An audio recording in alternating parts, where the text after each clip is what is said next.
Welcome back. Today we're doing what I call the Lucky Shock build.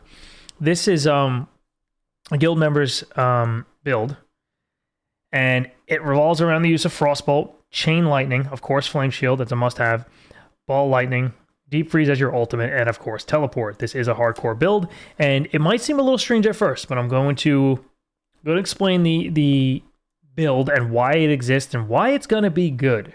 All right, why this will be a good build to have. And I'm willing to bet that a lot of people might not have seen the beauty of Lucky Hit with Shock and how you can bolster Lucky Hit. Sure, you know what it does, but I'll show you. You can increase it a fair amount. So we got our Frostbolt.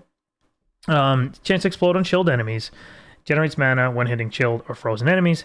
And of course, it does chill on its own, so it's going to handle that for itself.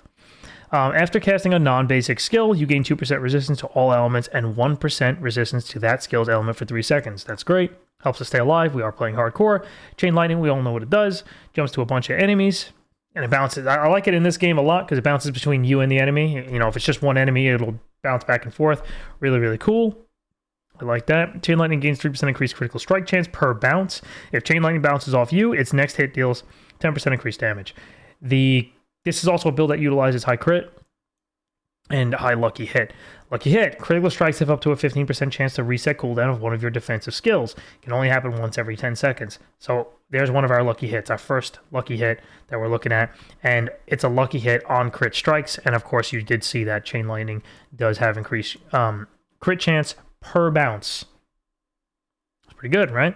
Flame Shield, it's a must-have in hardcore. You have to have it. It is the strongest ability in the game for hardcore. It's the strongest, and that's because of this enchantment, where if you get killed, you actually don't die. It saves you. I think it's a little broken and maybe should be removed, but it is what it is. If it's in the game, you got to use it. Then we have Chain Lightning on the enchantment, which is the Chain Lightning forms automatically after spending 100 mana, so you get additional Chain Lightnings. Keep the Chain Lightnings going. Teleport. Transform into lightning, becoming unstoppable. That is huge. Breaks our crowd control. You don't want to die while CC'd. You can't use potions while CC'd. That is huge. Having a way to break crowd control is almost a necessity for every hardcore build. I highly recommend it. Teleport's cooldown is decreased by 0.5 seconds per enemy hit, up to 3 seconds, and after teleporting, you gain 30% damage reduction for 5 seconds. That is great for hardcore. The other option is for 4 seconds after teleporting, grappling energy hits 2 additional enemies. No thanks. I'll take the damage reduction. We don't want to die. That brings us to here. You gain 1% damage reduction against elites for each second you haven't taken from 1 up to 40%. This is one I would consider increasing and put two more points in there for the damage reduction will grow quicker. So it's good. So if we put the points in here, you see it doesn't go higher. It still goes up to 40%, but it'll grow to that 40% damage reduction quicker. That's one of the reasons why I don't say you absolutely need more points in this, because you'll still get to the same damage reduction. It just takes longer. And hopefully you're not getting hit by elites often to the point that you constantly need it to build up to 40% very quickly. But it's an option. You could do that. And every time you spend 100 mana, you gain 50% damage reduction for 5 seconds. Not bad. Your lucky hit chances increased by 15%. Get this. Trust me. Lucky hit. Critical strikes with shock skills have up to a 15% chance to form a crackling energy. Every time you stun an enemy, you deal 45% lightning damage to them. Huge. We're also we're gonna proc stuns. We're gonna have high crit, high lucky hit, which is gonna proc other stuff like the crackling energy and all the other stuff back up there. So looking back out there, we have our lucky hit here. 15% chance to reset the cooldown of defensive skills, which is good because the defensive skills is teleport and flame shield. So keep that in mind. Lucky hit does good stuff. Ball lightning, just charge a ball of lightning, slowly moves, does a whole ton of damage when it hits enemies. Ball lightning's damage rate is increased by 200% of your attack speed bonus. After hitting close enemies 50 times with ball lightning, your next cast of it stuns enemies hit for 1 second. If an enemy is hit at least 4 times by a cast of ball lightning, a crackling energy is formed. Either is an option. You can do either. It's not really a right choice here. It's either or. But I will say this. There are things in the Paragon tree and in the build otherwise that affect like hitting stunned enemies. So more stuns is always good. And if you're playing in a team format or otherwise, maybe you're even solo, it's nice to stun. It's nice to stun. You help your team members out. You help yourself out by keeping enemies there and away from you, right? If they're stunned, They're not moving towards you. They're not casting at you. They're not using their range attacks. They're not meleeing you. It's great. It's a good way to stay alive. It's a great way to stay in shape. All right, Deep Freeze. We know what it does. Makes you immune for 4 seconds. You do constant damage. And when it expires, you do a big damage. Pretty cool. Like the ability. I like that you can damage it. You can cancel it early by using it a second time. That's kind of cool. That last line. And you do the damage immediately. There will be times when you do use it twice and cancel it early on purpose. For instance, maybe you use Deep Freeze for some reason. You got poison on you and in the Ashava fight, so you want to become immune, and then Ashava lifts his claw and he's about to slam on you, and you know it's not going to last long enough to make you immune to that slam. You should cancel it and get the hell out of there. Teleport real quick. So there are times when you should do that. When Deep Freeze ends, you gain 10% of your base life as a barrier for 6 seconds for each enemy you froze while it's active. Very cool. When Deep Freeze ends, your non-ultimate cooldowns are reduced by 50%. Hitting an enemy with shock skills increases your critical strike chance by 3%, so more crits. It resets upon getting a crit strike. Enemies deal 50% less damage for 5 seconds after being critically struck by your shock skills. So the more you crit enemies, the less damage they will do to you. It's good. Lucky Hit, another one. Shock skills have up to a 9% chance to stun enemies for 3 seconds. And then close enemies take 10% increased damage from your shock skills and deal 20% less damage to you. Critical strikes increase these bonuses by 25% for 3 seconds. Another crit strike bonus going on there. And I love this because it is a pure 20% less damage to you, period, if they're close to you. If it's a melee enemy and they're close to you, they will always deal 20% less damage to you. Hardcore, baby, right? Jumping into Paragon. I'm also doing this, going over this build while I'm live streaming, and then I'll, and if you're watching this on YouTube, you should join for the live streams. A lot of good back and forth about builds. People link their builds and all that good stuff. So anyway, getting started, Paragon tree. I mentioned this a couple times in my other videos. If you have a build where you're playing hardcore and you don't take both the left and right, your build is making a mistake right off the bat. I promise you, you're making a mistake because life is king. Life is king. Say it all the time. In hardcore, if you don't grab your life increasing nodes and you don't grab your resist nodes, you're going to die.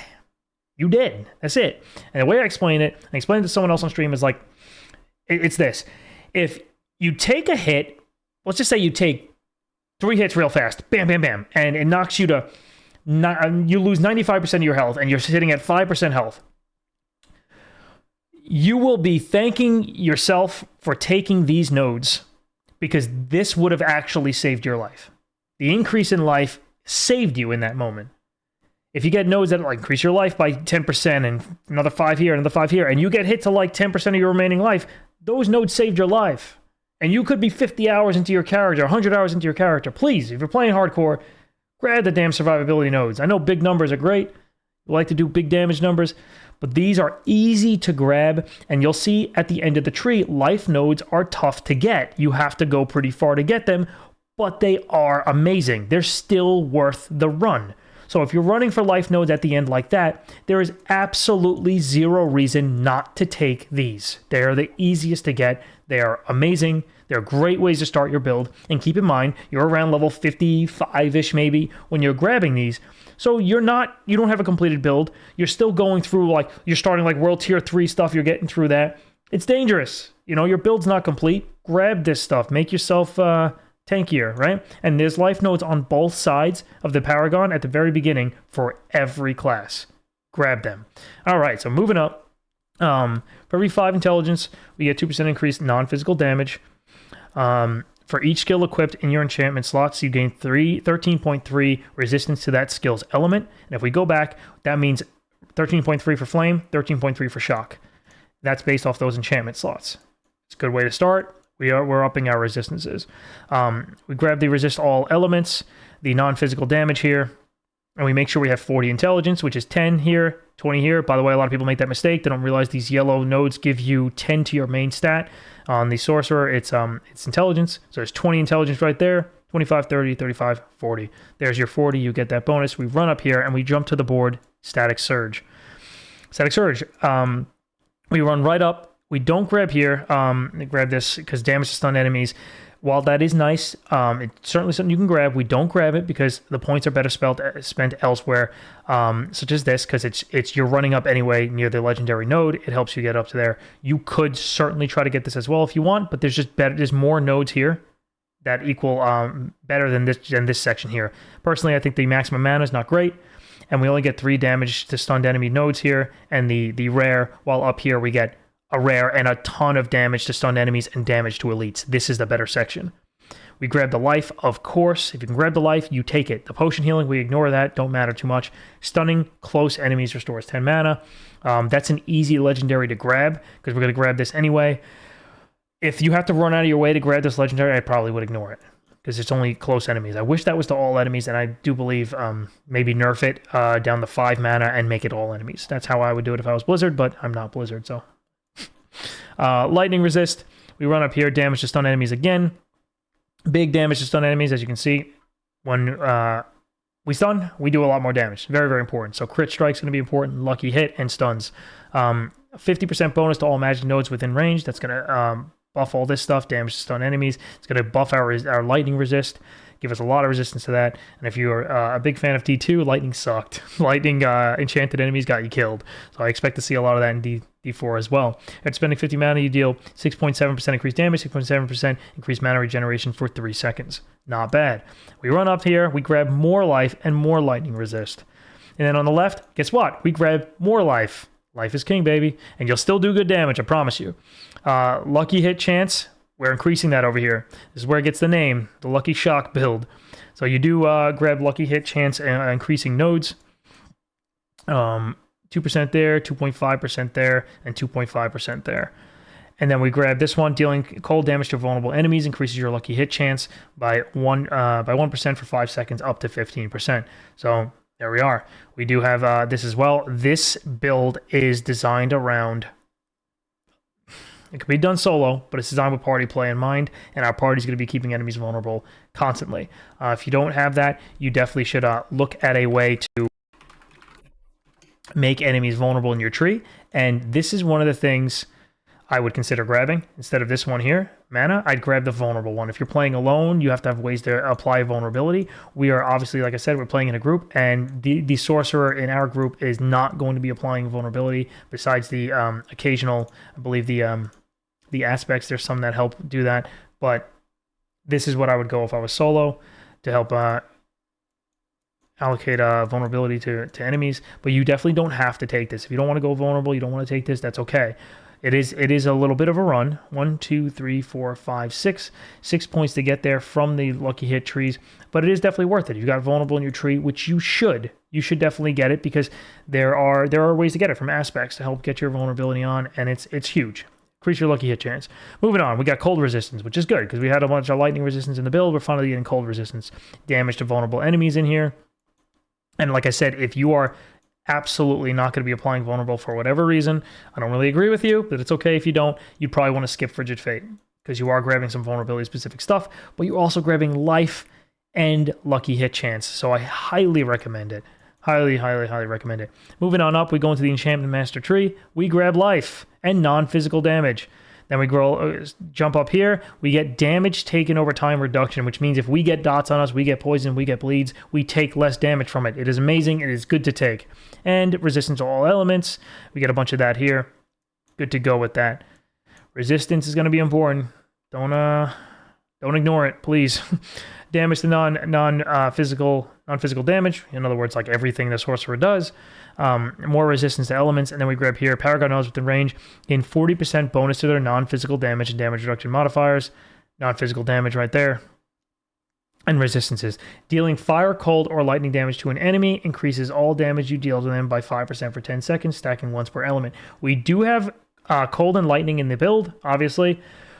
We have fire, but it's from the fire shield. It's not really going to be used for an offensive thing from the flame shield, but it can proc that. So if you use it and you're running away from enemies, you're trying to use it to not take a big hit, or it procs and saves your life, it'll help increase your damage as well. And we are definitely bouncing between cold and lightning, so we'll utilize this and it'll buff that.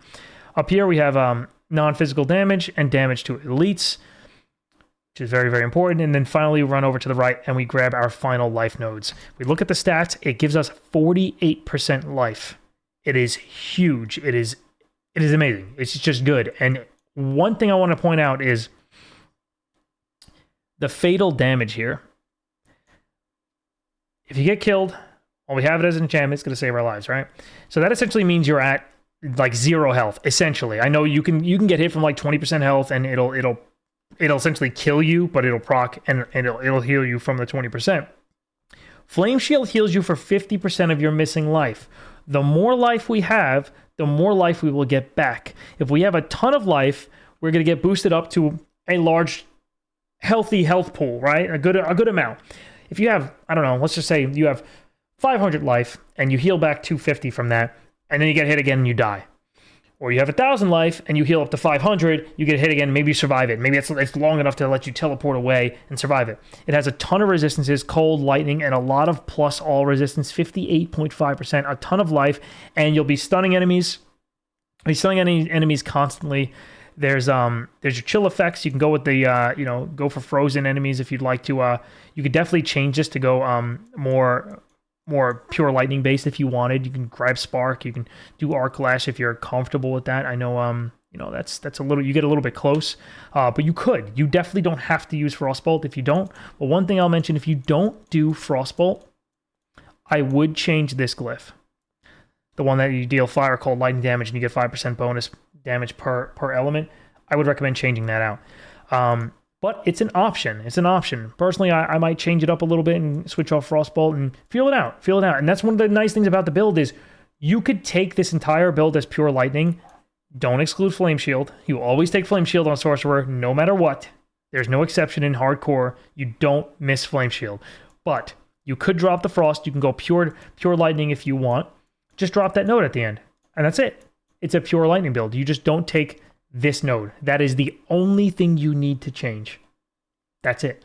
And that's what's the nice thing about it. You change it up. Change it up a little bit. You're comfortable using arc slash, where you can get a little bit closer to enemies. More power to you.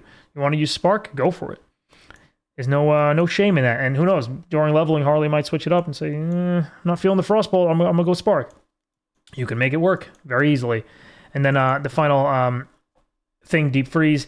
Yeah, you can customize that as well if you'd like. But deep freeze is pretty good. Deep freeze is definitely pretty damn good. We get cooldown reduction, so you can teleport real fast. You get your barrier to help you keep you alive when you use deep freeze. And it can freeze enemies that, maybe you're in a dangerous situation for the group. You pop deep freeze and save them. This is not worth taking for this glyph. Now we keep looking at this glyph, but if you drop the frostbolt at the beginning, you should still drop this. Don't rely on the deep freeze alone to proc this. It's not worth it. And the 5% damage from lightning alone, still not worth it. I would change it up. Whew. Went over a lot. One last look at the stat screen if you care. And if you have any questions, concerns about the build, anything you do different, let me know. I'm always happy to review builds and go over them, whether in stream or on YouTube here. Thanks so much for watching. I'll catch you guys in the next video.